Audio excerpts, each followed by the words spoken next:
Thank you. I'm just going to start off with a couple of segues from what Jacob and Roba said. I was actually one of the employees of Nokia in Finland, Tampere. And what happened, I was hired in 2008, post the iPhone.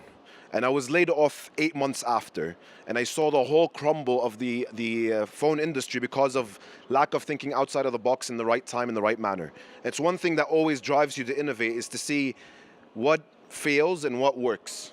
And what I like about the word failure at this point is people look at it as a negative thing. It's the only thing that will ever teach you. And if you can't fail, then you won't move on forward.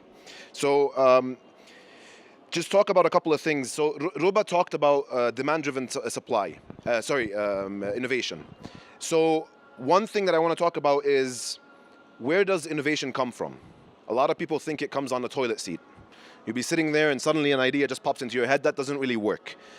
Believe it or not, innovation, especially in technology and in business, it is a mindset and it's a process. It's a thought process on how you get to an innovative solution.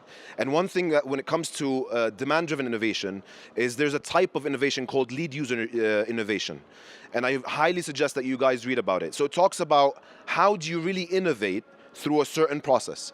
And the process, as in lead user innovation is one of them, is you go and look at this guy, that one person sitting in that very dark room in an enterprise, solving his own little problem by hacking it around.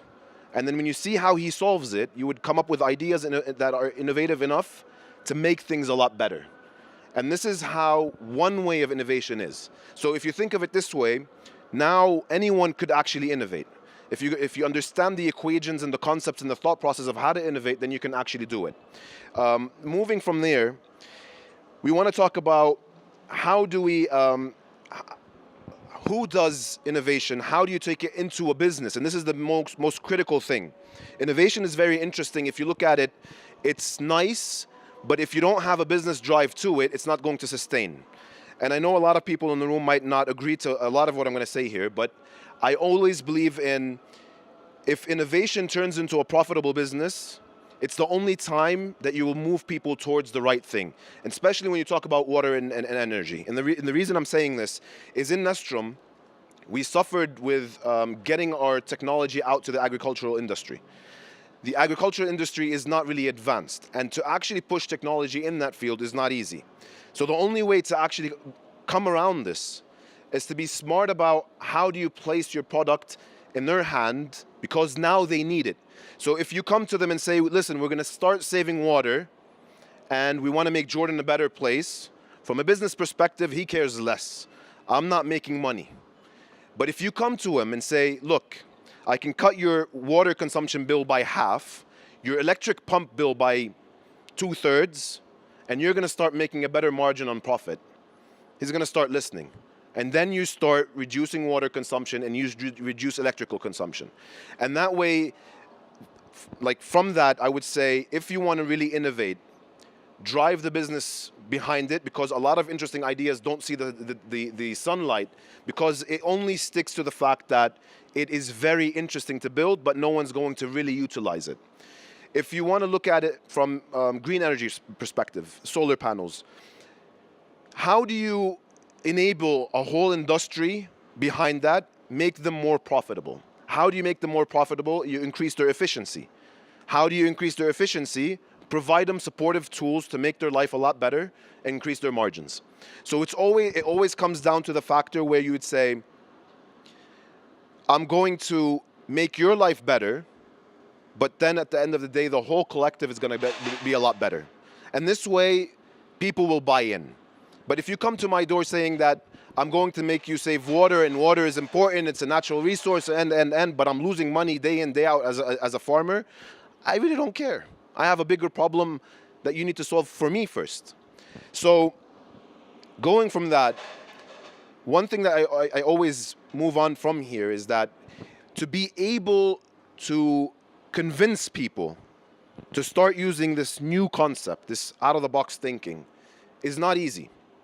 And what kind of person does that? So entrepreneurs, I always call them, I honestly, by the way, I hate the word entrepreneurs. The reason I hate it is because it's been used in so many different ways, but at the same time, what you need to think of it is, how do I put my innovation out there and make everyone's life better? So if you look at it from a perspective of how do you do that, you're going to have some perfect life skills where you can live with a bipolar disease day in, day out. And why I'm saying this is that startups by nature are bipolar. So I've started 5 startups, 3 that crashed. One of them is Arabia Weather. Now I'm a co-founder there. It's just soaring, growing fast. And people look at it and saying, oh, you just found the right idea. No. What happens there is that you need to become a hustler. And you're going to have to live with the fact that it's ups and downs all the way to the end. Especially when it comes to these new segments. Water, energy is not an easy sector to actually tackle, but when you tackle it properly, you'll be soaring in no time. So to get there, you have to have that mindset. I was just talking to Ruba just a couple of minutes ago. I was saying accelerators, enablers are all great to have, but an entrepreneur himself is the only reason that he needs to actually keep going on forward. We've seen governmental laws that came literally out of nowhere, blocked us in some of our startups that we had to figure out ourselves. And believe it or not, we knocked the doors of every single governmental entity until we got that resolved. We had cash problem issues that we went out and figured out. We had hiring problems and talents that we had to train in-house and get them up and running. So it comes down to the fact that if you really want to innovate and make it happen, number one, use support. It is not your backbone. You're the backbone and support is the support. And you make this happen or you make it fail. So I don't care where you're going to innovate, because most of the best innovations in water come in the worst places on earth. And when I say worst, I mean the living standards are so low that people have to innovate because they need it, and they'll go for it all the way, nothing to lose, and they make it happen. And there's no enablers there. So to actually do that, you're going to have to start thinking in that direction. The last thing I want to talk about is, and I'm going to emphasize on this one, is failure. Get ready to fail 6 to 7 times in the first month of your startup, and then 3 to 4 times every month, every other month in that startup. So a lot of people I see, they get really fixated on the idea because they love it, but there's no appetite for it. To actually move on forward, you're going to have to figure out, how do I tweak things to make it work? In Nestrom, for a year, we've been working only with the agriculture industry. And for my own purpose, I kept on thinking about how can we actually start getting into other markets. One market we found interesting was green energy with the same exact product that we were using for agriculture. We plugged it in and it just works out of the box. And if we were rigid and we didn't think, we were rigid for 4 months. I'm going to be honest about that. I think we got into this whirlpool where we just became very rigid about the idea until one day we just slammed the brakes and said, you know what, we're doing something wrong. Pull back and look at the product and where could it fit as well. So you're going to have to do that a lot. You're going to have to iterate a lot and figure it out. So to sum things up, you start off with innovation by a process and a thought process. And why I'm saying this is that the idea is not going to come to you on a toilet seat. Number 2, you're going to have to become a hustler. You're going to have to figure out how to actually get things rolling and moving.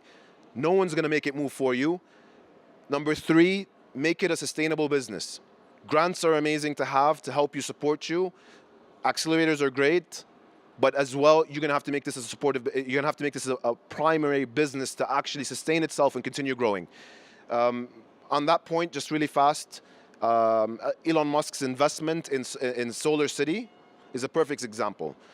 They've been talking about how solar is never going to make it, and this guy just comes out of nowhere, plays around with a couple of business model concepts, and now it's just growing. And the last thing I want to say here is get ready to fail. You're going to fail multiple times. You're going to have to figure it out, and it's normal.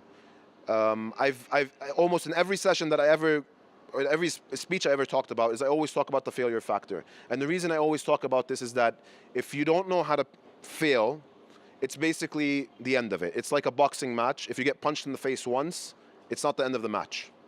And yep, that's it. Thank you.